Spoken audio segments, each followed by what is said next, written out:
Okay, कल का जैसे मैंने बताया था, कल का टॉपिक बहुत इंपॉर्टेंट था, राइट? अगर आपको समझे ये होता तो, जिसमें हम लोगों ने बेसिकली मेथड्स क्या होते हैं, how to call a method, ये सीखा था, right?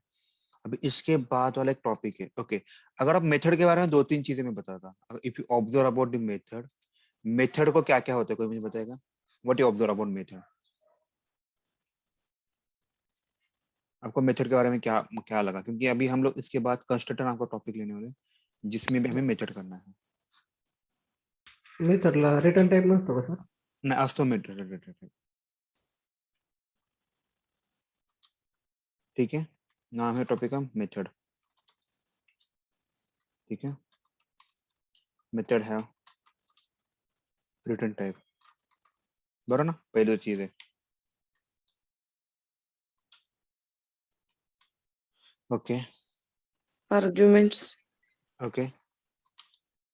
Arguments are optional, right? और ऑप्शनल आपके रिक्वायरमेंट है, आप दे सकते हो। उसका सिंटेक्स क्या होता है? Access modifier, okay. Access modifier, return type,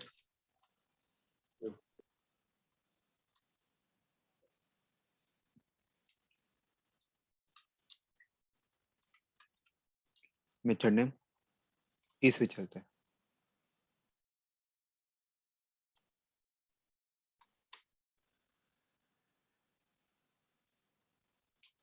ठीक है। इस वजह से सारी चीजें चलती है, राइट? उसके बाद देखते हैं कंस्ट्रक्टर, ओके। इसके बाद का जो टॉपिक है उसका नाम है कंस्ट्रक्टर, इंपॉर्टेंट कंस्ट्रक्टर। क्यों इंपॉर्टेंट मैं बताता हूँ आपको अभी। देखिए ना, आप मुझे कंस्ट्रक्टर मेथड के बारे में बताओ। मेथड के बारे में हमें क्या, अगर मुझे मेथड को कोई कॉल करना है तो मुझे क्या करना पड़ेगा? पहले तो दो स्टेप होते हैं कंस्ट्रक्टर में। पहले तो आपको ऑब्जेक्ट क्रिएट करना पड़ता है, ऑब्जेक्ट क्रिएट करना पड़ता है, एंड देन क्या करना है आपको? मेथड कॉल करनी पड़ती है, बराबर है? मतलब एक क्लास है, उसकी मुझे एक मेथड कॉल करनी है, तो मुझे कितनी लाइन का कोड लिखना पड़ेगा? one, दो लाइन का ना? दो, दो। object एक creation, पहला call. होता है ऑब्जेक्ट क्रिएशन होता है, दूसरा मेथड कॉल होता है, राइट? ऐसे मान लीजिए मेरे पास 1000 क्लासेस है, इस 1000 क्लास में 1000 मेथड्स हैं, तो मुझे ये 1000 मेथड कॉल करने पड़ेंगे। नाउ टेल मी कितनी लाइन का कोड होगा? What do you think? 2000. 2000 line का कोड बनेगा? ये बुरी बात है? What do you think? अगर क्यों ना मैं इसको कम करके हाफ लेके आऊं, 1000 तक लेके आऊं, तो आपका लाइन ऑफ कोड भी बचेगा। और आपको हमेशा एक चीज करने से बेटर, जैसे कि मान लीजिएगा अगर आपको कुछ टास्क करना है, उस टास्क के लिए आपको दो स्टेप करने पड़ते हैं, हॅलो सर. राइट? हाँ बोलिए। सर ते तुम्ही ज्या फाईलमध्ये लिहायला जावा बेसिक ते 20 ओ बॅचचे नाही आहे. Batch, oh my God, thank you thanks boss. बढ़िया, अच्छा हुआ, इसको क्लोज कर दो, इसका काम होगा, बैच 18 खत्म हो जाएगा, इसको भी खत्म करना है। ये 20 का भी खत्म हुआ है, 18, ये 20, थैंक्स भाई, अच्छा होता है।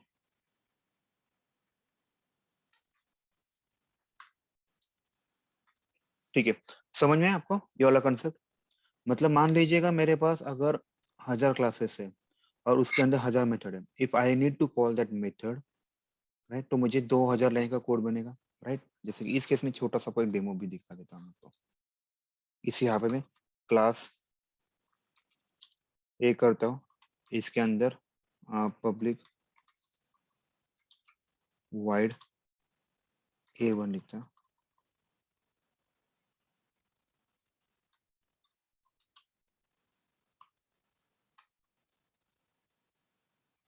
राइट? मैं भी इसी वे से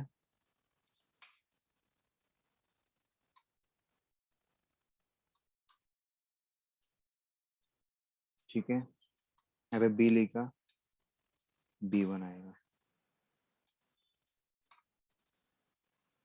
C लिखा, C1 आएगा,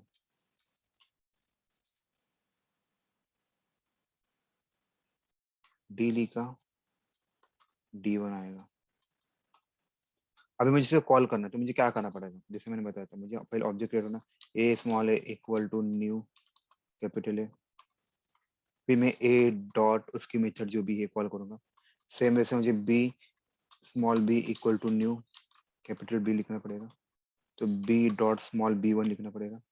सेम वैसे C dot C equal to new capital C, तो सी डॉट सी वन लिखना पड़ेगा।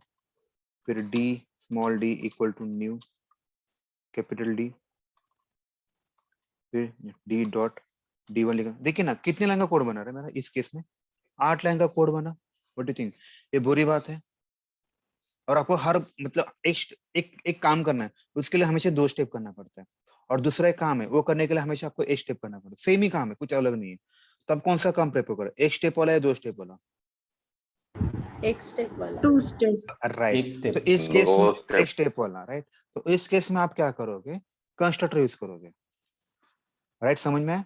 तो कंस्ट्रक्टर मतलब उन्होंने क्या किया, उन्होंने वो सोचा कि ऐसा कैसे इंप्लीमेंट कर सकते हैं। तो ये एक पॉइंट पे कंक्लूजन पे आ गए। if my class name and constructor name, class name and method name is same, then it is called constructor। मतलब क्लास का नाम मेथड का नाम सेम होना। इसके बारे में पहले पॉइंट लिखता हूँ मैं, फिर इसको डिबग कर दूंगा। Do not have any return type. Okay, okay. तीसरा पॉइंट है, तीसरा पॉइंट क्या है इस केस में, कंस्ट्रक्टर कैन बी डिफॉल्ट और पैरामीटराइज।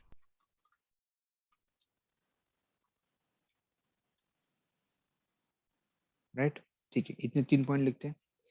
ओके, अभी आपको ये प्रूव करते देखिए, यहाँ पे क्या लिया, क्लास का और मेथड का नाम सेम होना चाहिए। समझ आ रहा है मैं क्या बोल रहा हूँ? समझा? यहाँ पे क्या लिखा, क्लास। अभी यहाँ पे क्लास, नाउ टेल मी, यहाँ पे क्लास का नाम और मेथड का नाम सेम है क्या? नहीं. No. तो ये कंस्ट्रक्टर है क्या? No sir. नहीं. मुझे क्या करना पड़ेगा, इसका नाम चेंज करके क्या लिखना पड़ेगा, A1 A कैपिटल ए। मुझे इसको कंस्ट्रक्टर बनाना तो मुझे क्या करना पड़ेगा, कैपिटल बी, इसको कैपिटल सी, इसको कैपिटल डी। ठीक है, होगा? अभी देखते हैं, प्रूफ आउट करते हैं। देखिए बस मुझे इसको निकाल दीजिए।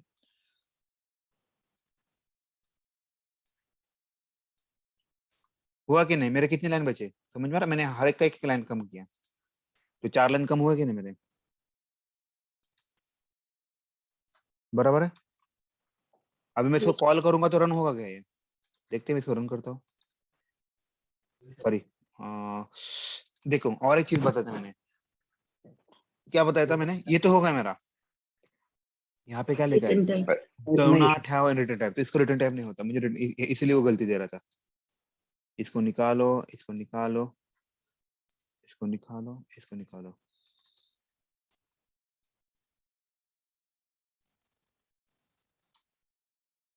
ठीक है, अभी देखते हैं, इसको रन करते हैं, हुआ कि नहीं। वर्ड में कुछ भी रिटर्न नहीं करता नहीं है। करता कुछ भी रिटर्न, इसीलिए था हम लोगों ने लिखा है sir, do not return A1 B1 C1।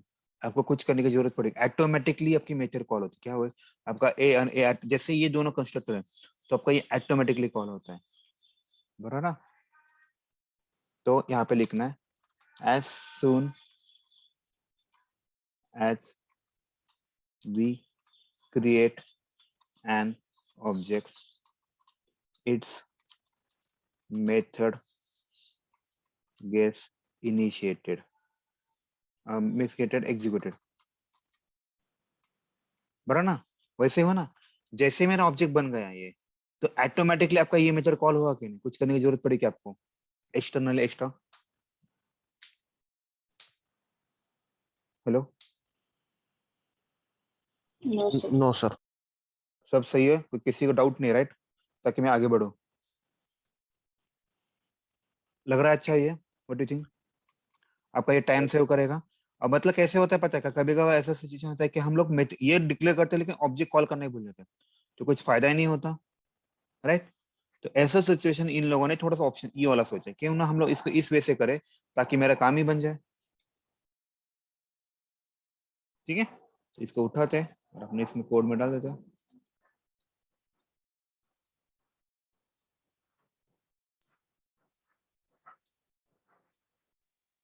ठीक है, okay.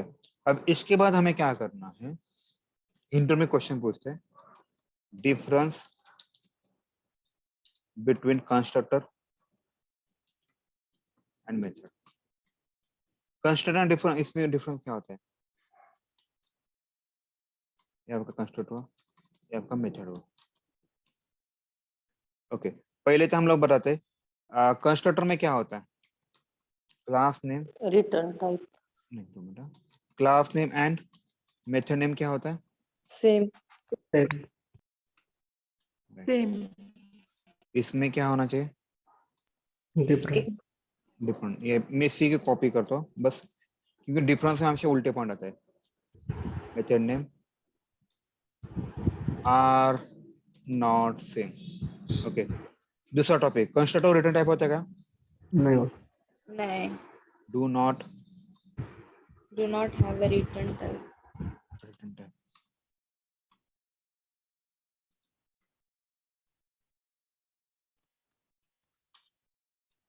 should have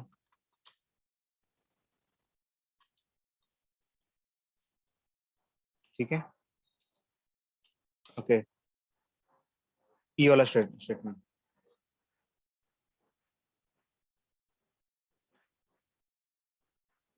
as soon as object is created method get executed।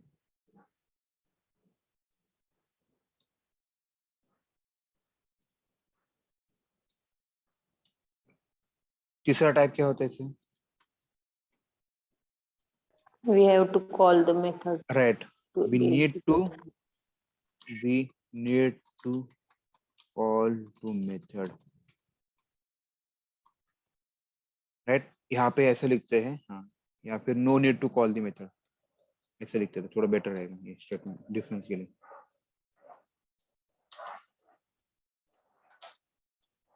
No need to call method,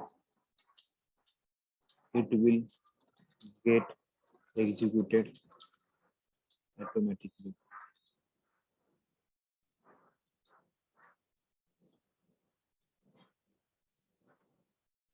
ठीक है, और किसी को कुछ पूछना है इसके ऊपर, सर पैरामीटराइज का एक एग्जांपल ये बताइए ना। दो पता था, ये और समझ में आपको, ठीक है।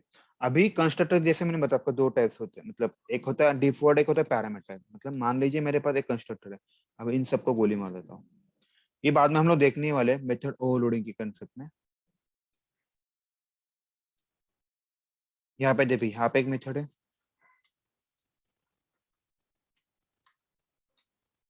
यहाँ पे ऐसे लेता इंट ए लिखता, यहाँ पे मैं इंट ए कॉमा इंट बी लिखता, राइट। तो आपको देख के पता चलेगा अभी इस केस में कौन सी मेथड कॉल होगी। यहाँ पे एक यहाँ पे तीन मेथड से, यहाँ पे तीन मेथड से, राइट। फर्स्ट वाली कॉल होगी, क्योंकि यहाँ पे देखिए इसमें कोई ऑप्शन नहीं है, कोई पैरामीटर नहीं है, इसे पैरामीटर बोलते हैं या फिर आर्ग्यूमेंट बोलते हैं।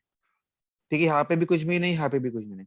अगर यहाँ पे मैं 2 लिखता हूँ तो मतलब एक ही पैरामीटर पास किया, तो यहाँ का एक पैरामीटर वाला कौन सा मेथड है, ये वाला, तो ये वाला रन हो जाएगा। मैं आपको दिखाऊं क्या, इसकी जगह मैं लिखता सिंगल पैरामीटर,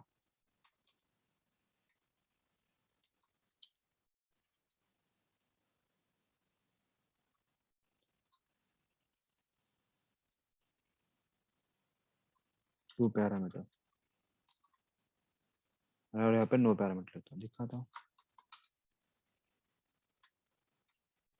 यहाँ पे 2 लिखा है, 2 पैरामीटर है, नहीं देखिए कि मैं इसको डिबग ही लगाता हूँ तो आपको थोड़ा बेटर रहेगा। लेट्स सी, बराबर है, 2 पैरामीटर सिंगल पैरामीटर में गए। ठीक है, अभी यहाँ पे मैं क्या करता हूँ 2,5 करता हूँ, तो यहाँ से पता चलता है कौन सा रन होने वाला है। इसे एक्चुअली मेथड ओवरलोडिंग करते हैं, जो हम लोग पॉलीमॉर्फ ओप्स एक कंसेप्ट है, अरे आपको शायद नहीं पता होगा। हम लोग लेने वाले, कल परसों हो जाएगा। मेथड पॉलीमोर्फिज्म की कंसेप्ट होती है जिसमें ये वाला आता है। देखिए 2 पैरामीटर तो 2 पैरामीटर वाला होगा। इजी है, इसे बोलते हैं डिफॉल्ट पैरामीटर कंस्ट्रक्टर। इसको थोड़ा ऊपर डाल देते हैं। डिफॉल्ट, और ये डिफॉल्ट है ना, नो पैरामीटर है, याद रखिए। इसी को बोलते हैं डिफॉल्ट कंस्ट्रक्टर। और इसको क्या बोलेंगे हम लोग, क्योंकि पैरामीटर इसको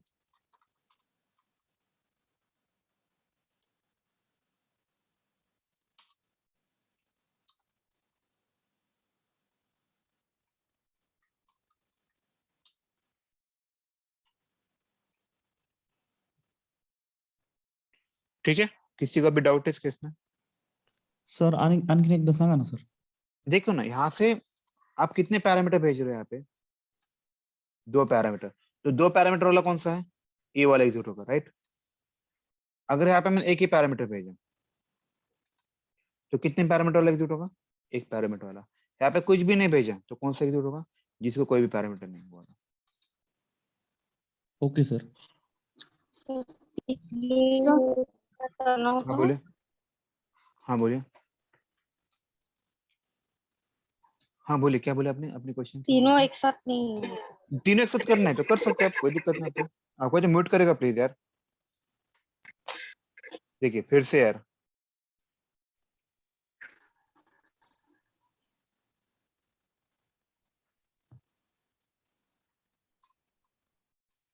हुआ? इसे करना पड़ेगा फिर आपको। राइट, एक्सपेक्टोमेट्र कॉल, गेटिंग कॉल। ठीक है, अभी किसी कुछ पूछने का बताइए। Hello sir. हाँ बोलिए ना मैडम। इसका मतलब अगर इसके बाद डिफॉल्ट में कुछ नहीं है तो वो डिफॉल्ट रहेगा, राइट और ब्रैकेट में कुछ है लिखा है तो वो पैरामीटर है ना. राइट, मतलब पैरामीटर है, राइट एग्जैक्टली। यहाँ पे देखिए, मतलब इस केस में एक पैरामीटर जा रहा है तो इसको एक पैरामीटर वाला एग्जीक्यूट होगा। यहाँ पे 2 पैरामीटर है तो 2 पैरामीटर वाला एग्जीक्यूट होगा। और ब्लैंक रहेगा वो डिफॉल्ट में जाएगा. राइट, डिफॉल्ट, उसे नाम बोलते हैं डिफॉल्ट कंस्ट्रक्टर। ओके ओके ठीक है, श्योर सर. ठीक है, सिर्फ पैरामीटर की वैल्यू नहीं प्रिंट करेगा ना? अभी हम अपना कॉल है कि प्रिंट करने है करने का। आपको चाहिए तो यहाँ पे प्लस साइन दीजिए, ये लिखिए, काम हो जाएगा। ये हम लोग बाद में देखने वाले, प्रिंट कैसे करना है ये वाला, ये थोड़ा बाद में देखते हैं। ठीक है, सर ये भी हो मतलब सकता ये एक ही क्लास में मल्टीपल मेथड होंगे तो ये यूज होगा। है। राइट एग्जैक्टली, ये बहुत बार यूज होता है। इसे होता है मेथड ओवरलोडिंग बोलते हैं। ये इंटरव्यू वाला का थर्ड क्वेश्चन है, what is mean by method overloading. Same name different parameter list होती है. राइट एग्जैक्टली, इसी को मेथड ओवरलोडिंग बोलते हैं। राइट, सेम मेथड नेम होते हैं, सबके मेथड के नेम सेम ही है, ये और सबके पैरामीटर अलग अलग है। तो इंटरव्यू में क्वेश्चन पूछते हैं, can be overload a constructor, तब का आंसर क्या होना चाहिए? ऐसा होना चाहिए। डोंट वरी, हम लोग बाद में देखने वाले। Can be overload a constructor, आपका आंसर क्या होना चाहिए? ऐसा होना चाहिए। और ये इसका जीता जागता उदाहरण है।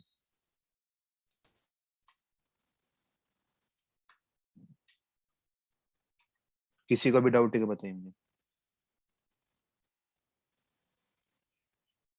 हेलो, सब सही है? Yes sir. चलो आगे बढ़े फिर। ओके, अभी इसके बाद आता है कंस्ट्रक्टर, तो मैंने बताया। ओके, इसके बाद आते हैं, स्टैटिक नहीं लेना है मुझे अभी उप कंसेप्ट लेना। ठीक है, चलो उप कंसेप्ट चलते हैं। आज का जो टॉपिक है, अभी जो टॉपिक मैं पढ़ा रहा हूँ, ये इतना इम्पोर्टेंट है ना आपको। ये पूरे जावा का बेस वर्जन है, राइट। अगर ये नहीं तो कुछ भी नहीं।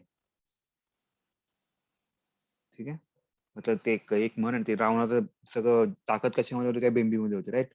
तसं हे जावाचं सगळं मेन तुमच्या उप्स कॉन्सेप्ट वरती. उप्स कॉन्सेप्ट नाही तर काहीच नाही जावा.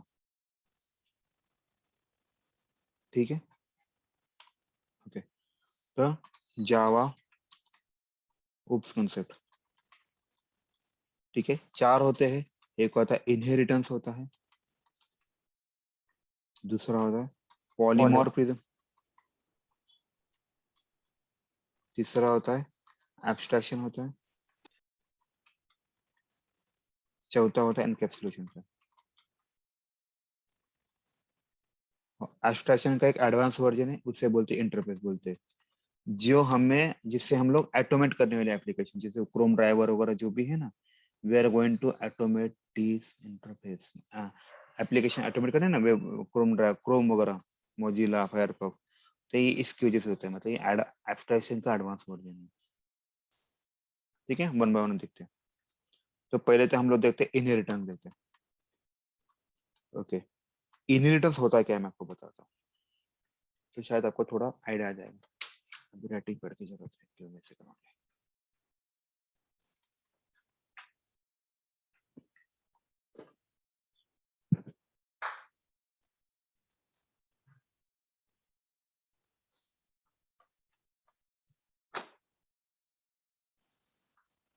ठीक है, इनहेरिटेंस के बारे में देखिए, इसका थोड़ा सा ब्लैक में तो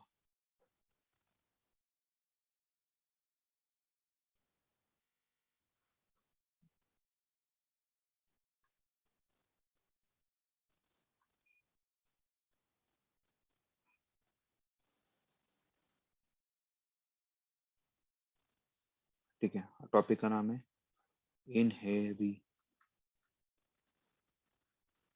इनहेरिटेंस।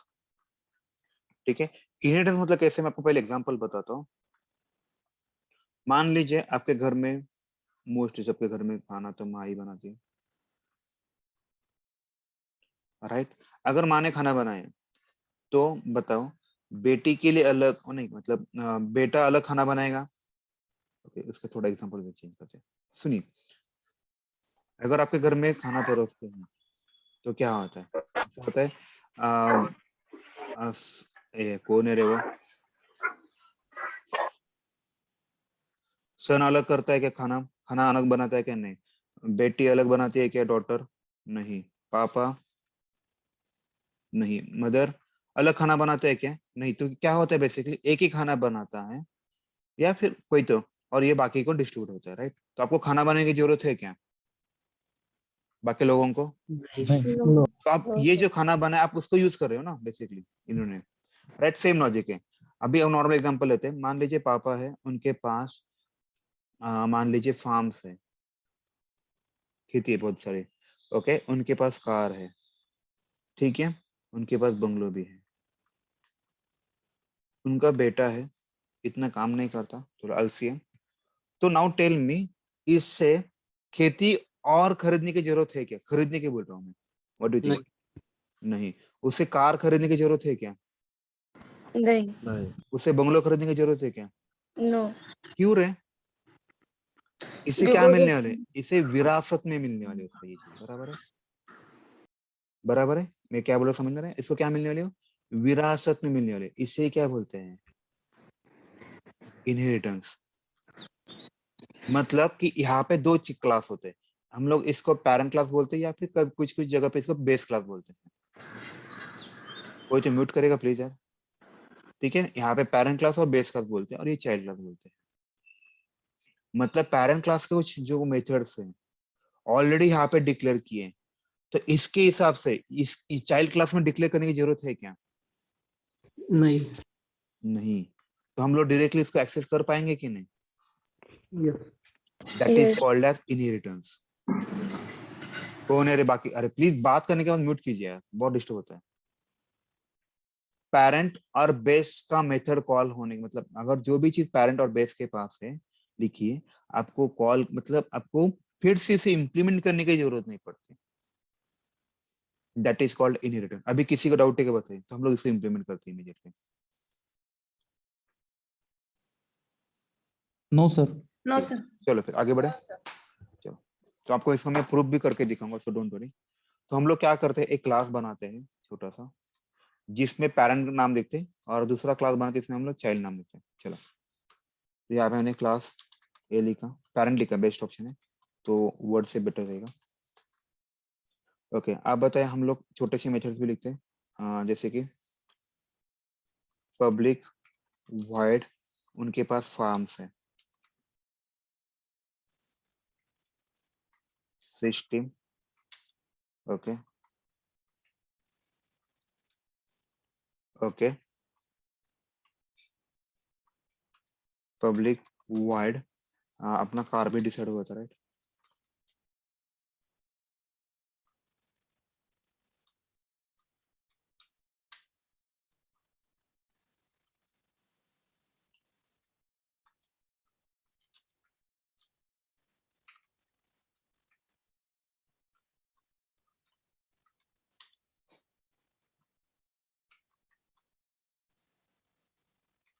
ठीक है, अब यहाँ पे मैं और एक मेथड बनाता हूँ, उस मेथड का नाम है चाइल्ड।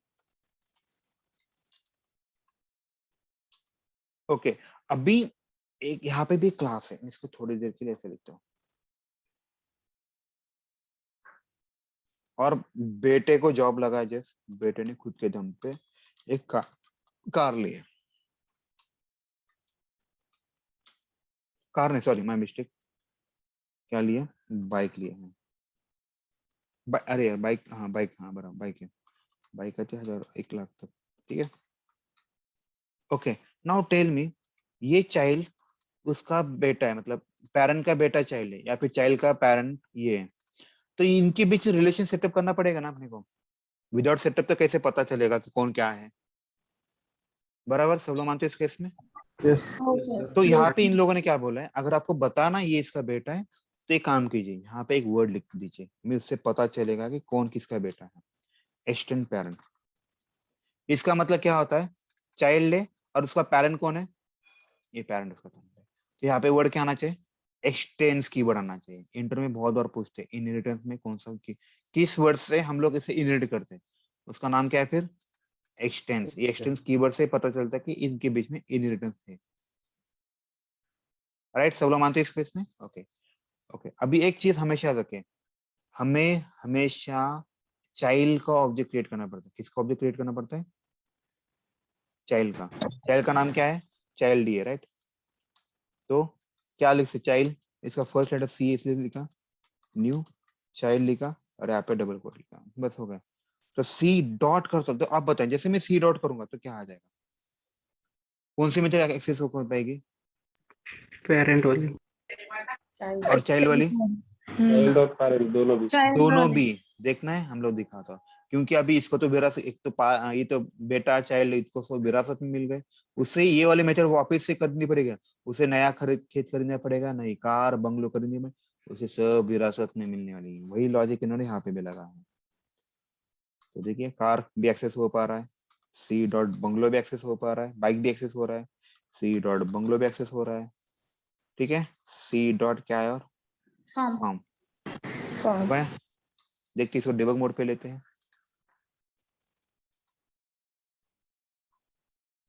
देखिए अभी इसमें एक फायदा, अब मुझे इसके अंदर जाना है, तो कार्स भी बाइक्स को मिल गई, बाइक भी, बेटे का खुद की बाइक भी प्रिंट हो गई, बंगलो भी प्रिंट हो गया, देखिए फार्म भी प्रिंट हो गया, फिनिश। इजी है, थोड़ा सा ध्यान दीजिए बस, आपको काम बन जाएगा। इससे बोलते हैं इनहेरिटेंस बोलते हैं, ठीक है। हम लोग इनहेरिटेंस, कोई तो म्यूट कर देता है, रिक्वेस्ट है। इनहेरिटेंस के बारे में लिखते हैं हम लोग, क्या कहते हैं, we derive the property from base to child. हम लोग कहाँ से प्रॉपर्टी लेते हैं, चाइल्ड। बेस टू चाइल्ड लेते हैं, बेस से। कभी ऐसा होता है क्या पापा बेटे के प्रॉपर्टी यूज करता है, नहीं यूज होता, राइट, कभी नहीं होता, एक्चुअल में भी नहीं होता, इसमें भी नहीं होता। तो यहाँ पे अगर मैंने पेरेंट का ऑब्जेक्ट बनाया तो can he access child, no sir. From base to ना, derive, we derive the property from base to child, right. parent to child. Okay, parent base यानी पेरेंट होता है इस केस में, मैंने दिखा है पेरेंट और बेस दोनों से, ओके। यहाँ से क्या हुआ आपको बताइए, यहाँ पे कोड क्या हुआ, अगर उसके पास एक्सटेंड कीवर्ड नहीं होता तो मुझे ये मेथड यहाँ पे कॉपी करने पड़ते, बरो। तो आपको क्या हुआ, कोड क्या हुआ आपका, रिड्यूस हुआ, रीयूज। मतलब रीयूज हो रहा है, एकदम बढ़िया वर्ड। कोड क्या हुआ, रीयूज हुआ। तीसरी चीज क्या हुआ, मेंटेनेंस इजी हो जाएगा, ये क्यों होगा, कोई मुझे बताएगा? देखिए, अगर ये नहीं होता तो मुझे ये मेथड यहाँ पे कॉपी करनी पड़ती, चाइल्ड में भी, और यहाँ पे एक जगह पे चेंज करना, तो मैं 4 सब जगह पे, जैसे यहाँ पे भी कॉपी किया और यहाँ पे भी कॉपी किया, इन फ्यूचर में पता चला अरे इसको यहाँ पे फार्म की जगह यहाँ पे वन करना है, तो अगर मैं इंट्रोड्यूस करता हूँ तो बस एक ही जगह पे चेंज करना पड़ता है। अगर नहीं करता हूँ, जहां जहां पे भी ये है सब जगह पे चेंज करना पड़ता है कि नहीं? तो आपका मेंटेनेंस बढ़ गया है कि नहीं? Yes, इस sir. केस से आपका मेंटेनेंस ऑफ कोड भी कम हो जाता है। लाइन ऑफ कोड सर कम हो जाएगा इसका। राइट, मेंटेनेंस ऑफ कोड और लाइन ऑफ कोड भी हो जाए, मतलब यहाँ पे कोड रीयूज हुआ मतलब लाइन ऑफ कोड कम हुआ, मेंटेनेंस कोड भी ही हुआ। ठीक है, चौथा पॉइंट होता है टाइप्स ऑफ इनहेरिटेंस। एक होता है सिंगल लेवल होता है,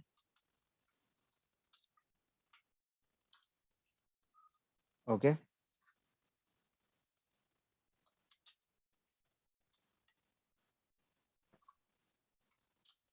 सर एक होता है मोर देन 2 क्लासेस होंगे तो इनहेरिटेंस नहीं कर पाएंगे क्या हम? कर, वही मैं बता रहा हूँ, इससे क्या बोलते, इसे बोलते हैं मल्टी लेवल बोलते हैं।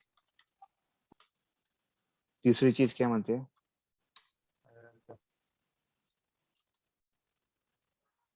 हाइब्रिड होता है। चौथी चीज होती है मल्टीपल। तो यहाँ पे याद रखिए, direct multiple inheritance not possible. याद रखिए, ये डायरेक्टली पॉसिबल नहीं है, we need to use interface for that. ये बहुत इंपॉर्टेंट है, हमें इंटरफेस के बिना हम लोग नहीं कर पाएंगे। ओके, और आपको एक चीज पता है, व्हाट डू थिंक, ऑटोमेशन के लिस्ट में से सारे यूज होते होंगे, कोई एक स्पेसिफिक यूज होता होगा? व्हाट डू थिंक, एक स्पेसिफिक यूज होता है। Specific one. कौन सा हो सकता है? What do think? Single level sir. बस एक ही नहीं, Multi- सिंगल, सुनिए ना, सिंगल लेवल, अरे सुनिए ना बाबा क्या बोल रहा हूँ, सिंगल लेवल ही इनहेरिटेंस यूज होता है। ठीक है, तो याद रखिए, मैंने आपको पहले भी बताया कि हम लोग जितना जावा है उसका खाली 10% जावा यूज करने वाले हैं ऑटोमेशन के लिए, और होता ही है एक्चुअली उसमें।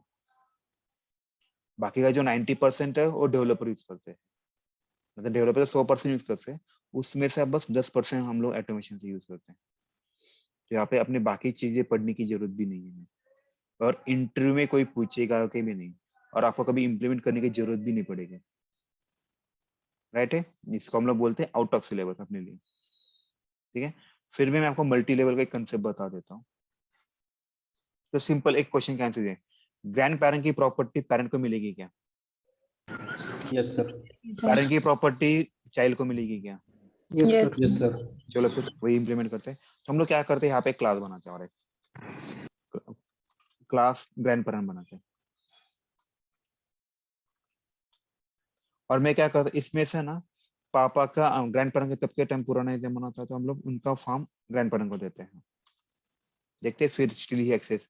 अभी देखिए ना, इसको इसने एरर दिया यार, कॉलम हुआ, व्हाट डू यू थिंक, क्यों दिया होगा?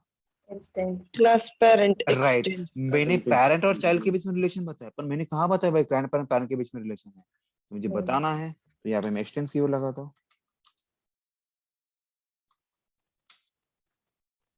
हुआ क्या, अभी काम बन गया मेरा। इसे क्या बोला, देखिए, एक लेयर, 2 लेयर, 3 लेयर हुआ, इसे हो गया ना मल्टी लेवल। तो सिंगल, ये डबल लेयर होता है, क्योंकि ये तो बाय डिफॉल्ट लगता है, ये सिंगल लेयर हुआ, इसमें और एक क्लास ऐड हुआ तो ये मल्टी लेवल हुआ। इसको मैं फिर से कॉपी सर करता तो इसमें सिर्फ ग्रैंड पेरेंट्स को ही हूँ, सॉरी, नहीं, इसमें भी सिर्फ एक ही चाइल्ड को कॉल करना पड़ेगा ना? हाँ हमेशा चाइल्ड को कॉल करना, एकदम बेस्ट वे, मैं आपको बता रहा हूँ। मैं आपको इसका एग्जांपल भी दे, अगर मैं पेरेंट को ऑब्जेक्ट बनाता हूँ, what will happen, I will just give me एक सेकंड, इसका नाम है मल्टी लेवल।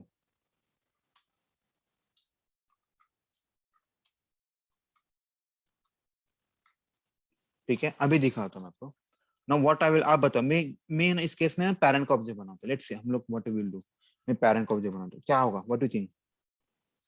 ठीक है, मैं तो आपको पेरेंट तक ही एग्जीक्यूट होगा, चाइल्ड तक वो कंटिन्यू नहीं होगा तो इनहेरिटेंस। इस केस में कौन सी मेथड एग्जीक्यूट नहीं होगा? What do you think? Only grand parent के हो। नहीं ओनली सिंगल नहीं, सुनिए मेरी बात, ग्रैंड पेरेंट तो सुनिए पेरेंट सुनिए ना मेरी बात। होंगे। अरे बोल अरे बोल सुनिए मेरी इस बात सुनिए।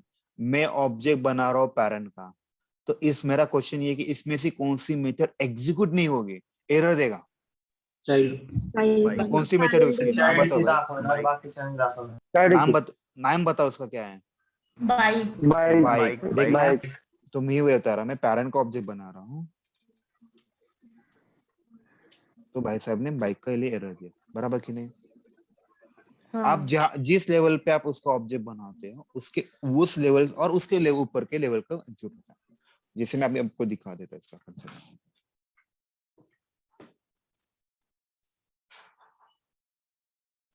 देखिए, मैंने ग्रैंड पेरेंट लिखा है, मैंने पेरेंट लिखा है, और मैंने चाइल्ड लिखा है। अगर मैं चाइल्ड को ऑब्जेक्ट बनाता हूं तो खुद के में क्या एक्सेस करेगा? पेरेंट के भी और ग्रैंड पेरेंट के भी। अगर मैंने ऑब्जेक्ट इस लेवल का बना लिया तो मैं इसके में एक्सेस करूंगा और इसके में एक्सेस। आपको बस टॉप जाना है, बॉटम टॉप जाना है। आप जहां जिसका ऑब्जेक्ट बनाओगे उसके ऊपर वाला। अगर मैंने ग्रैंड पेरेंट का ऑब्जेक्ट बनाया तो मुझे बस उसके प्रॉपर्टी मिलेंगे, इसके प्रॉपर्टीज कर पाएगा क्या? नहीं। समझ में आपका ये खेल पूरा? Yes sir. ये कंसेप्ट है, ठीक है? इसे बोलते हैं इनहेरिटेंस। ओके, इसके बाद आता है इंटरव्यू का थर्ड क्वेश्चन होता है। इनहेरिटेंस से पूछेगा ही वो पूछेगा in your project where you have used inheritance, हमें क्या बताना है? To move from test class to base class, we have use inheritance. ठीक है, जब ये आएगा इनहेरिटेंस हम लोग अपने प्रोजेक्ट में, तब मैं आपको बताऊंगा। बस अभी के लिए ये क्वेश्चन याद रखिएगा, इंपॉर्टेंट है। ऑल सेट है, आगे बढ़े अभी हम लोग।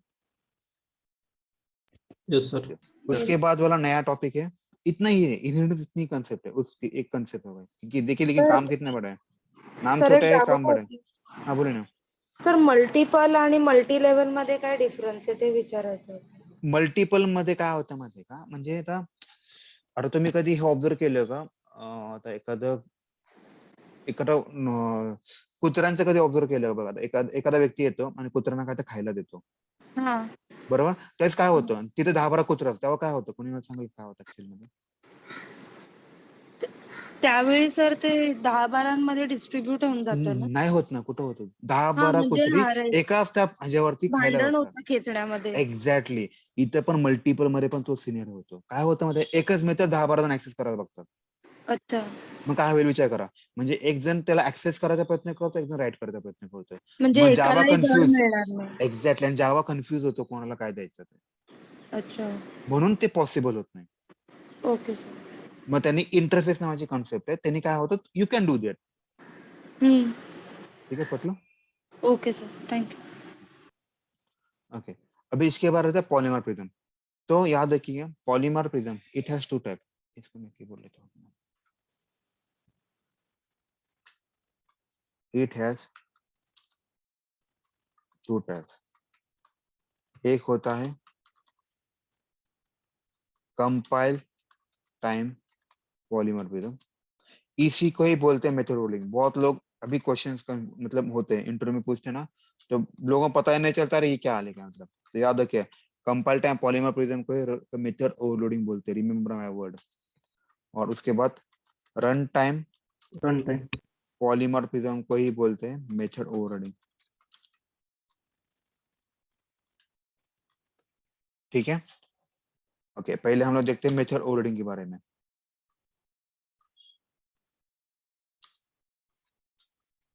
ओवरलोडिंग, ठीक है, तो इसके बारे में पहले पॉइंट लेता हूँ। यहाँ पे क्या होता है, मेथड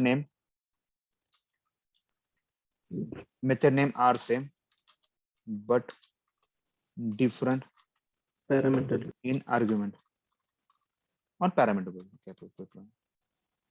लेकिन ये पैरामीटर के जो आर्गुमेंट नाम का वर्ड बहुत फेमस है। इसका और एक पॉइंट बता, all methods are in same class. इसके सारे मेथड क्या होते हैं, एक ही क्लास में होते हैं। Okay, eight compile time it decides which method will get executed। ठीक है, अब इससे एग्जांपल देता हूं मैं। देखिए पहला स्टेटमेंट क्या है, method name are same but different argument. अभी इस केस में मैं बाकी सबको हटा देता, पेरेंट चाइल्ड उसको सब हटा देता, सबको हटा देता मैं। मान लीजिए मुझे एडिशन करना है, देखिए मुझे क्या करना है, एडिशन करना है, इसको भी निकाल देता हूँ।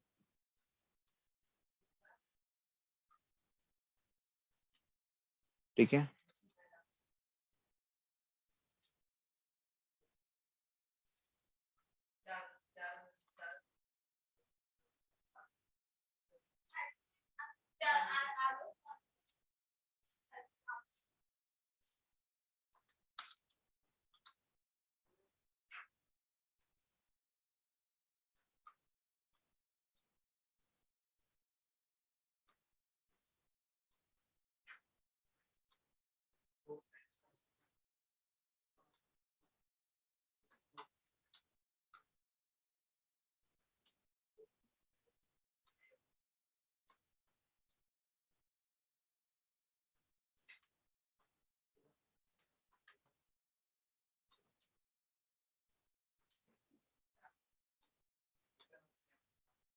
ठीक है।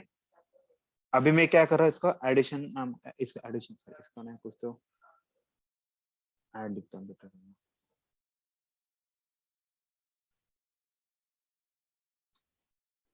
इसका नाम सम लिखता हूँ। ठीक है, अभी मैं सम को ऑब्जेक्ट बनाने वाला हूँ।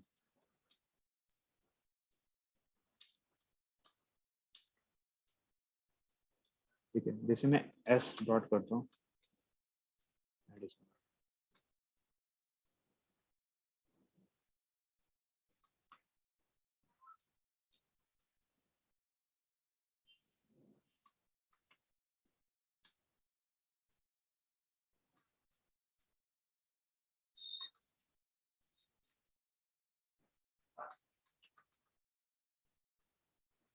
देखिए आपको क्या लग रहा है, आपके सबके मेथड के नाम सेम है, बराबर है, लेकिन क्या डिफरेंट है, आर्गुमेंट, आर्गुमेंट, और सारे मेथड एक ही क्लास में कॉल हुए, all methods are in same class. Yes sir. और ये यस कंपाइल टाइम पे अभी यहाँ पे आपको पता चलेगा, अरे हाँ एक भी पैरामीटर नहीं तो एक भी पैरामीटर नहीं वाला, यहाँ पे दो पैरामीटर है, दो पैरामीटर एग्जीक्यूट होगा, तीन पैरामीटर है तो तीन वाला, इस वजह से आपको पता चलेगा कि कौन सा रन होने वाला है। इसे बोलते हैं मेथड ओवरलोड। इतना सिंपल है। अगर आपको सिंपल, तो ये जो 4 पॉइंट लिखे मैंने, हाँ बोलिए मैडम, 3 पॉइंट। अभी क्या बताया, एक बार फिर से बताना, 4 क्या बोले हैं? देखिए ना यहाँ पे, देखिए सबके नाम सेम है, ओके, बस क्या डिफरेंस है, आपके आर्गुमेंट अलग अलग है, आर्गुमेंट, बराबर। तो फर्स्ट पॉइंट वही लिखा मैंने, method names are same but different argument. Okay, उसके बाद क्या लिखा है, all methods are in same class. सारे मेथड आपको एक ही क्लास में दिख रहे हैं, सम नाम की क्लास में दिख रहे हैं। ओके, इसके बाद eight compile time it decide which method will get execute, बराबर। आप देख के बता सकते हो कि इसमें कितना पैरामीटर। कंपाइल टाइम मैंने सेव करने के बाद मैंने इसको एग्जीक्यूट किया क्या, एग्जीक्यूट किया क्या नहीं, आप कंपाइल टाइम से बता रहे, सेव करने के बाद पता चलता है आपको कौन सा मेथड एग्जीक्यूट। रन टाइम मैंने, it will decide run time किसको मेथड एग्जीक्यूट, कौन सी मेथड एग्जीक्यूट होना है, हम लोग कल देखने वाले हैं। ये समझ में आपको? Yes sir. Okay,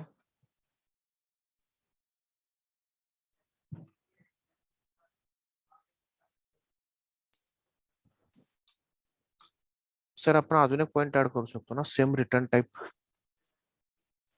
same return time आहे नाही काय?